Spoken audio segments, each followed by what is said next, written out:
3, 2, 1. You ready? You're listening to the Real Pineapple Podcast Network.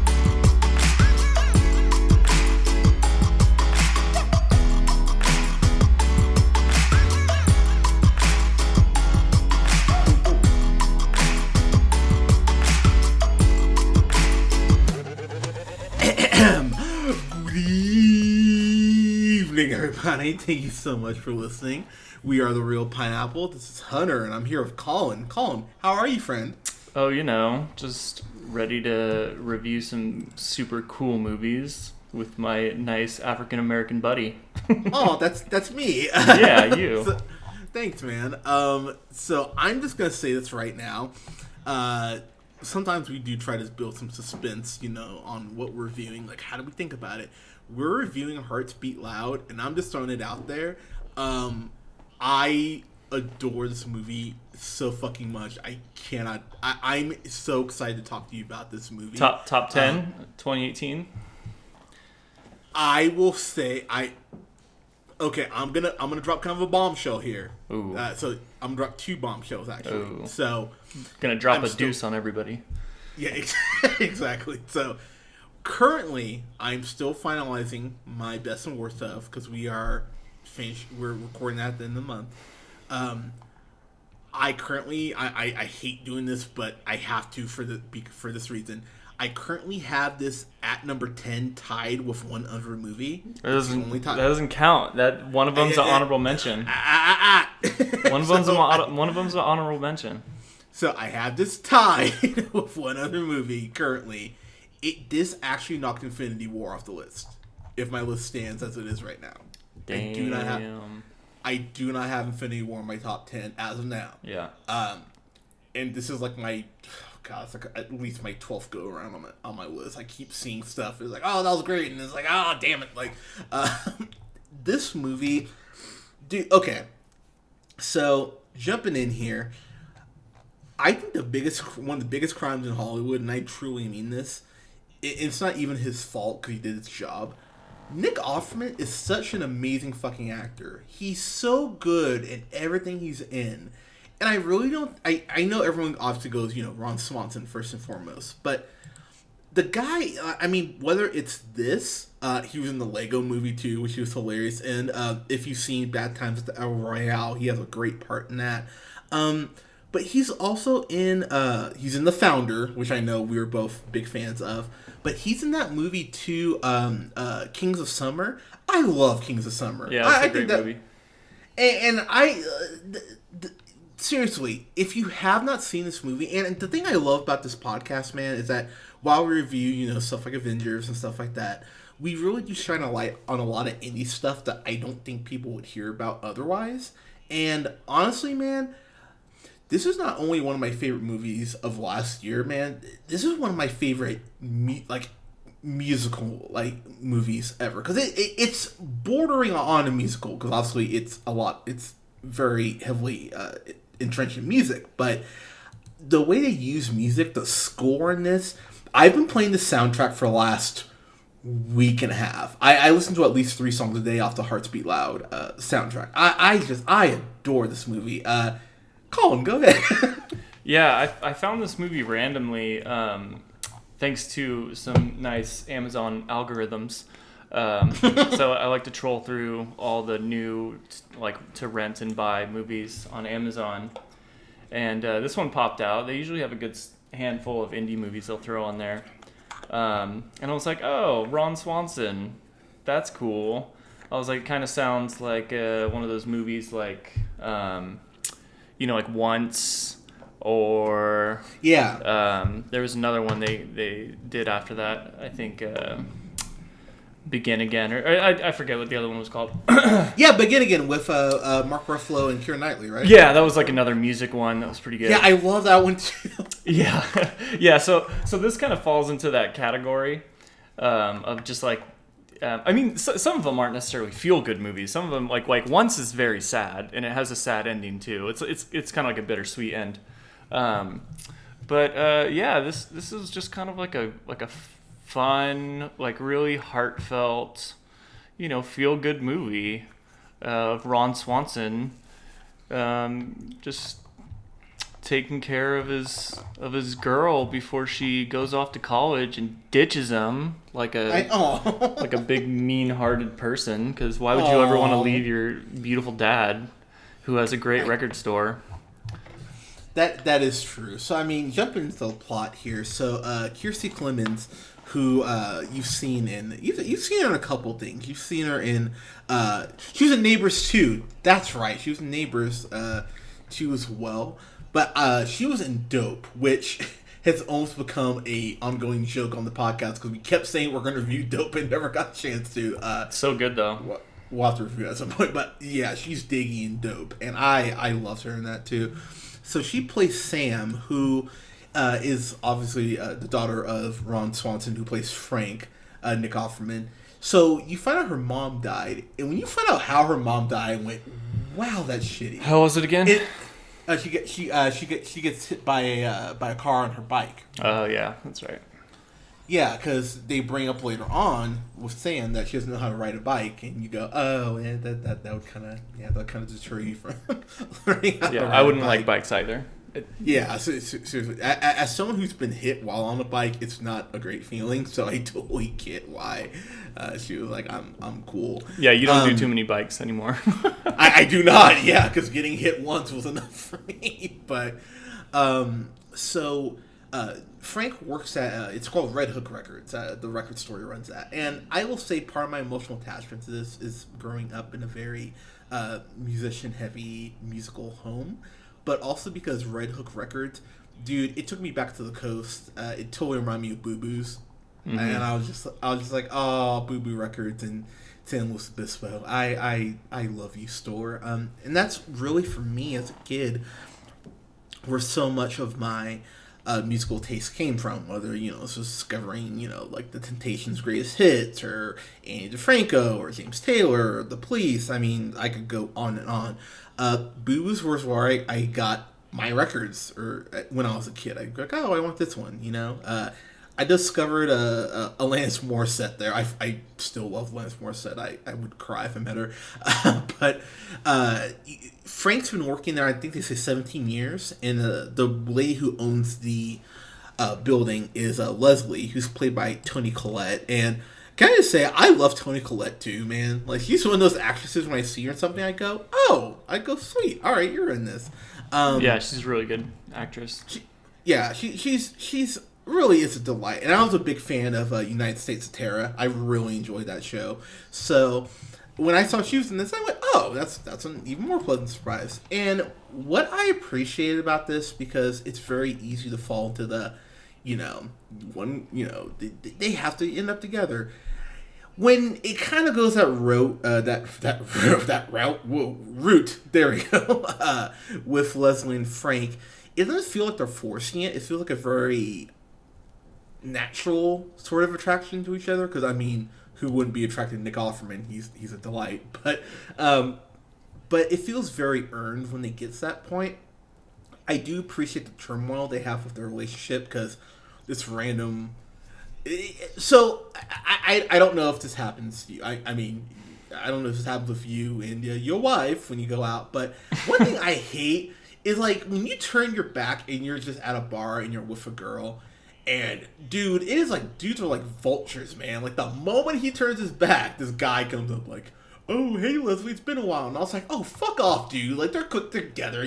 I hated that guy. I can't even think of the guy's name, but I was like, oh, like, I don't like you. Don't get in the way of Frank and Leslie being together. It upset me greatly. But yeah, it's. Yeah, I mean, that's a real thing that happens too, and it's just like, man, nothing ruins a date quite like an ex showing up. Yeah, I mean, it's oh god, it's uncomfortable. I've seen exes here in Reno, and like my neck is just like, it's like, oh god, not you. Meh. It reminded me of She's Out of Your League, or when the ex-boyfriend who's like all jacked and like handsome, like thinks that he's the waiter and just like sits down at his table, and I was like, oh damn, like Definitely a bummer when that happens. To put it mildly.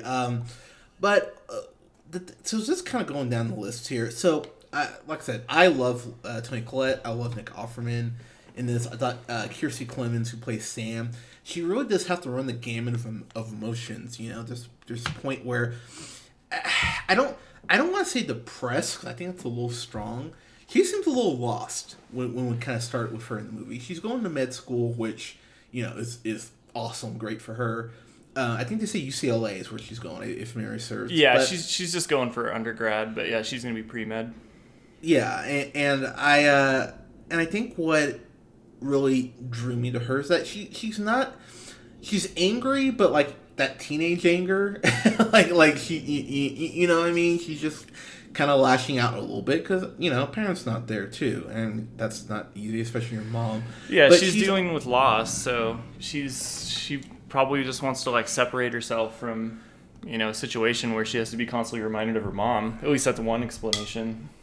No, and I actually agree with that. God, it's like you're a podcaster or something. But I mean, that's a really good point. I think if there's one complaint I have about this, they don't say how long it's been since the mom got killed. I kind of would have liked that just for some context, to be honest. But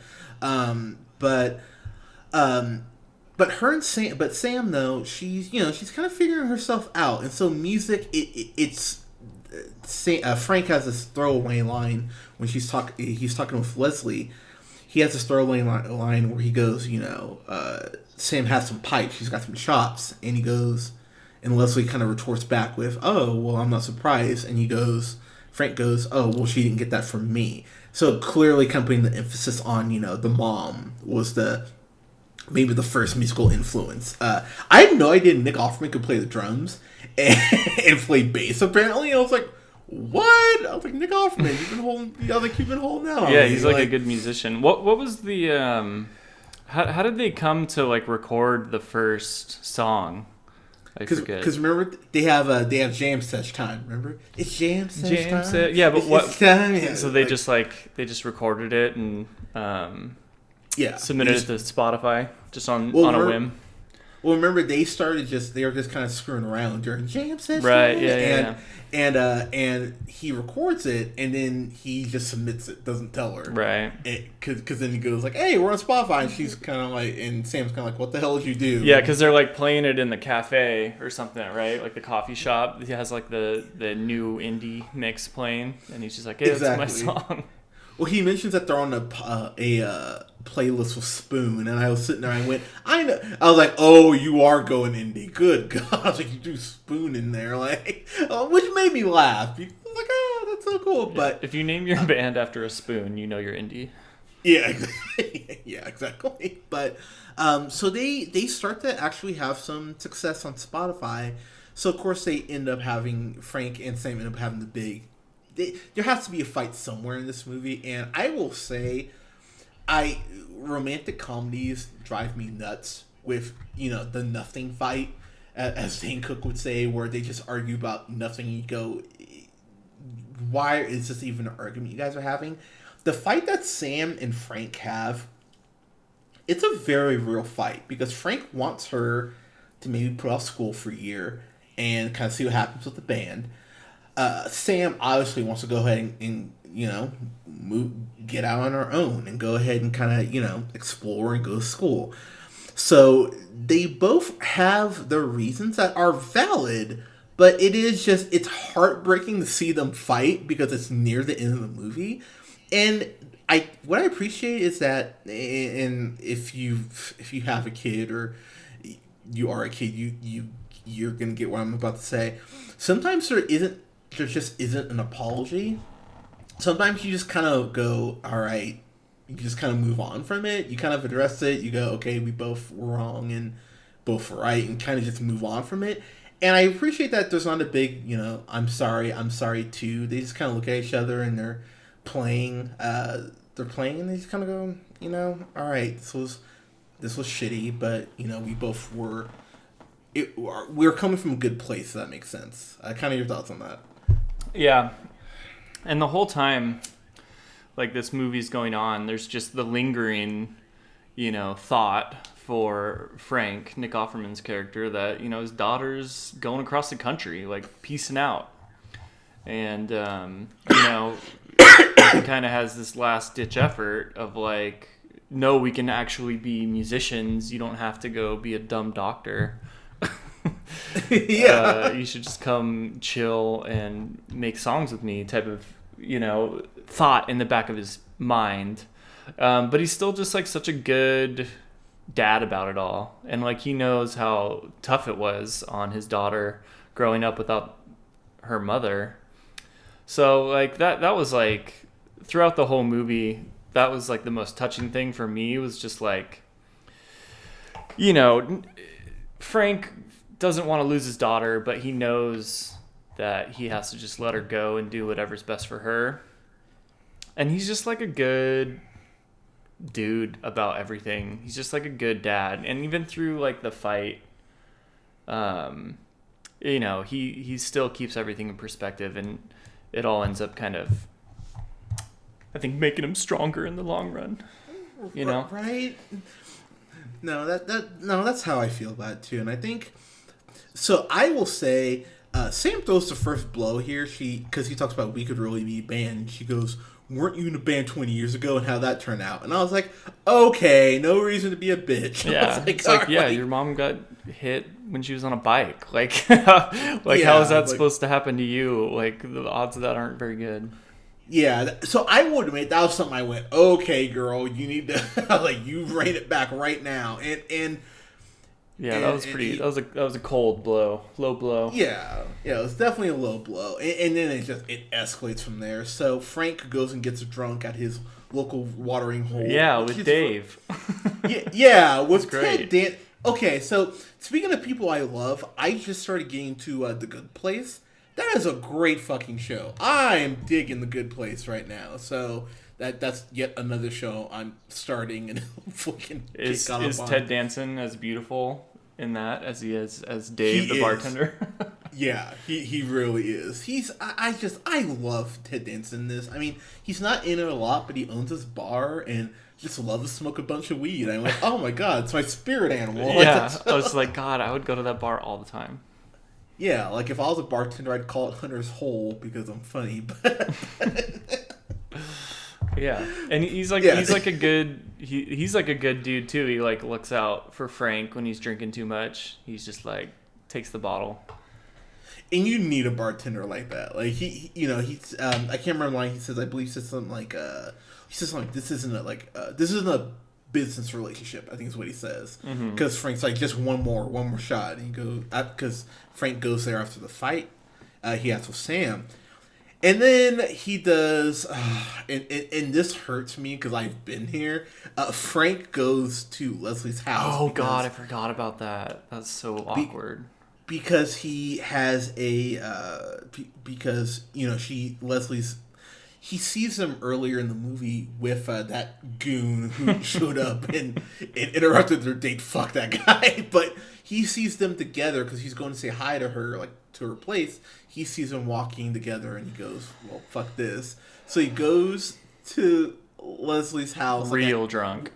Like 1 a.m. if we're being conservative, and just starts going off about, oh, like, what's going on with you and what's his name? Yeah, I'm just like, women love that. Yeah, women love when you just like rant at them when you're drunk. I have definitely done this on the phone a couple times. I was like, what about this? Like I was sitting there, I was like, oh god, I've done this. Oh, no, like, that's really uncomfortable.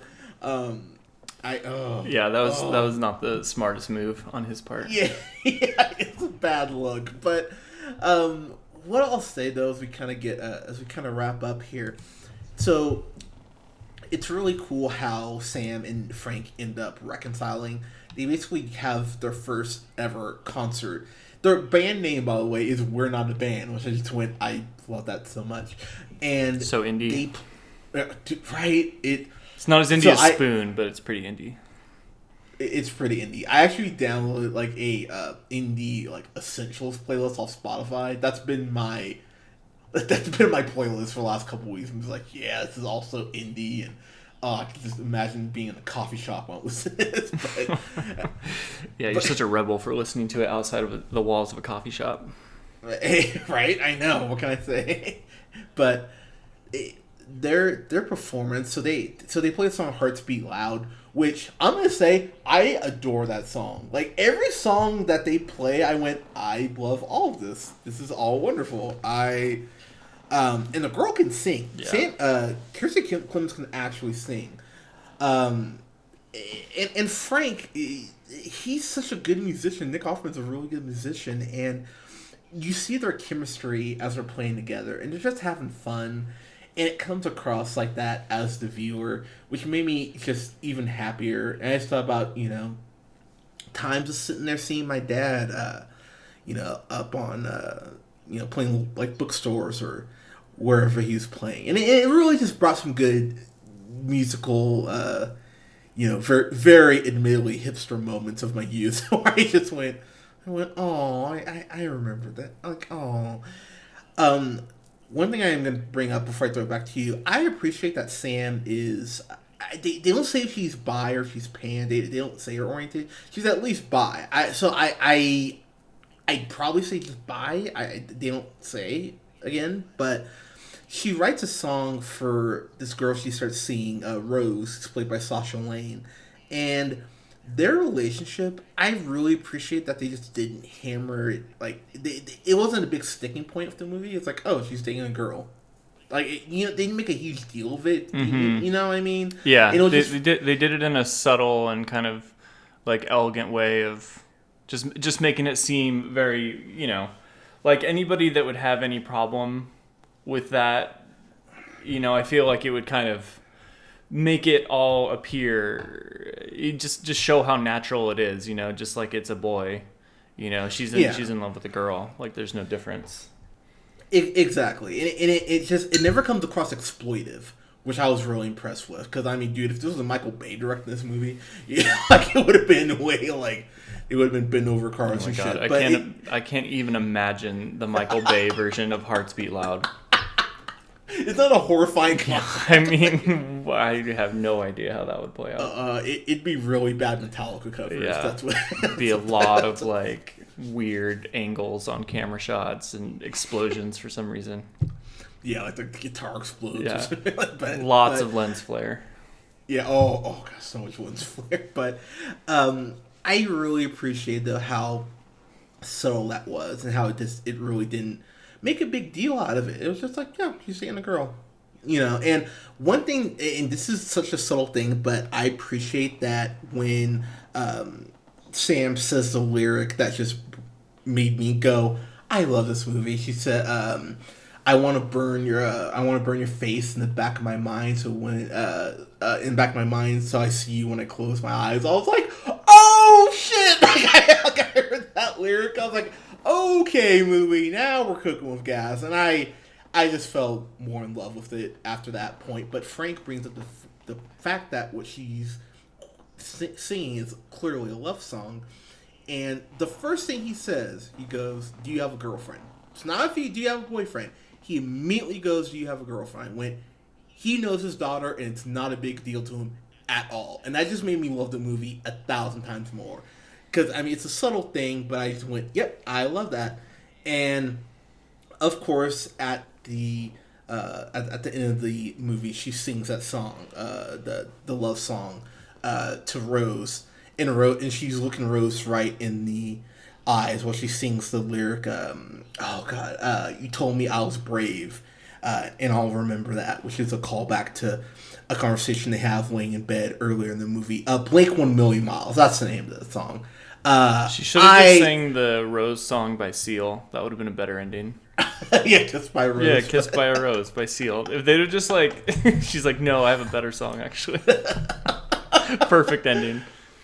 Yeah, that would have been perfect. And I appreciate that Frank brings up the fact that I love that. I want it that way as a love song, and Sam kind of goes, all right, whatever, and he goes, to be fair, it's a pretty good song. And when you know what? Yeah, I do like I Want It That Way. Like, thank you for actually acknowledging that. Yeah, it's a good song.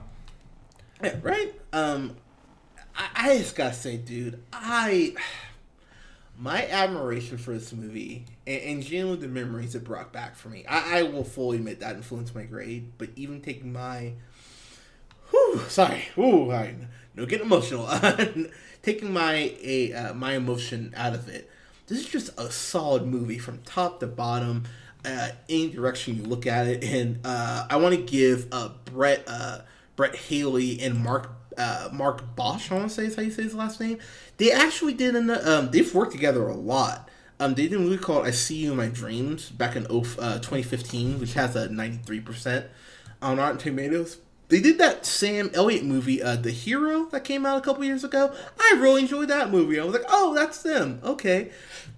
The music in this is just it's so indie. The only thing missing was a Lumiere song. I was shocked they didn't have one in here, but it's so beautifully indie, and I genuinely am in admiration of how everyone in this movie just really fulfilled their role, and how everyone really did take this seriously, and the music really elevates what's already a great movie. I'm gonna do this, and I always said, if we're gonna do this podcast, we gotta keep it real. And I feel like I've been handing these out recently a lot more than I like to. But to be completely honest, we've been seeing a lot of good stuff the last couple months.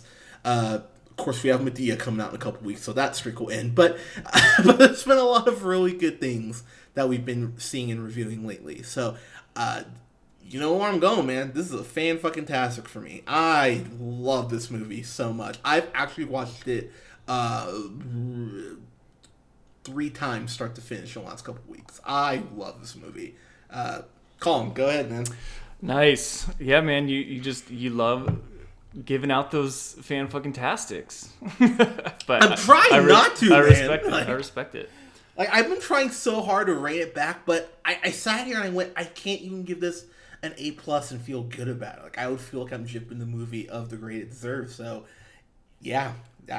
Yeah. Nice. Sorry, go ahead. I respect it. Yeah, I think the real part of this movie that I enjoyed watching the most was just watching Nick Offerman on screen as the character of Frank. Just how he interacts with his daughter, how he's dealing with his shop closing, going to the bar with his favorite bartender, Dave.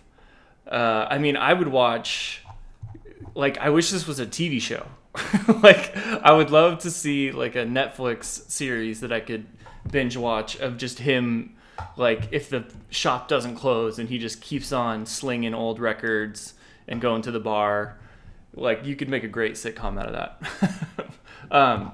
So yeah, I loved watching it on screen. It's super heartfelt, really sweet. You get your big feel good moment at the end. It's a solid movie all around. It's, if you're in a bad mood, this is a great one to watch. These movies are typically only as good as their music a lot of the times, especially when they're creating original music is the focal point of the movie. And this movie has great music. The songs are all awesome. I don't know if it's one of the best movies of last year. I don't know if it's going to make my top 10, but I really, really enjoyed it. I'm going to give it an A+. All right, that's fair. I was like, you give it an A-, so I'll come over there, but okay, that's fair. Because like I said, it's almost by this, the skin of its nuts, a fan-fucking-tastic, but this has kind of become my new rule. If a movie makes me cry as hard as it did, then I kind of have to give it a fan-fucking-tastic. And you cry at so many movies. Dude, I've been crying a lot the last year and a half. I don't know what it is, but these movies, they're hitting me in the feels, man. You gotta stop drinking all that soy milk. You know what's funny? I've been drinking a lot of soy milk in my smoothies in the morning. I love soy milk. No, almond milk. Yeah. I was gonna say it's probably almond milk. Dude, almond milk is just, I love almond milk. It's so good, but soy milk, don't patronize me. But honestly, all joking aside, though, if you haven't seen this movie, you owe it to yourself to see it. This is something I'll honestly probably have people over to watch and show them. Because this is something, like I said, I've watched it 3 times and I'm not even close to sick of it. I've listened to Hearts Beat Loud, at least that song, and Blink a million times. I've listened to it every day, like even days when I'm not working. And I just play it on right in the house. So, yeah, I love this movie. But, guys, Hearts Beat Loud. Have you seen it? Let us know what you thought in the comments below. You can follow us on Twitter, yours truly, on the Twitter, at JHunterRealPineapple. You can follow Colin on Twitter at Thereeloneal. And you can follow Scott on Twitter at Nearmanthefirst. And you can go and like us on Facebook. So, a couple of kind of a big announcement here. We are on SoundCloud, iTunes, and Google Play Music. But we're also now back on Podbean. We're on Podbean, and we're on Spotify now. So, whoop, whoop. So, yeah. All over the place. Try and listen to we're- every single upload at the same time on every service. Exactly. Yeah, exactly. All at once. But we're on all the major platforms. You guys have multiple avenues to go ahead and check us out. So thank you so much for the support. We really appreciate it. We'll have reviews up this weekend for Alita Battle Angel, which I'm stoked for that. I hope that's good. I'm hearing Nick's stuff, but hopefully it's good. So we'll have a review up for that this weekend. On Monday, we'll have a review for something I'm not super stoked for. Isn't it romantic? Just, but I'm gonna go see it. So hopefully it's all right. And yeah, guys, thank you so much for listening. We'll talk to you guys soon. Yeah. Take care.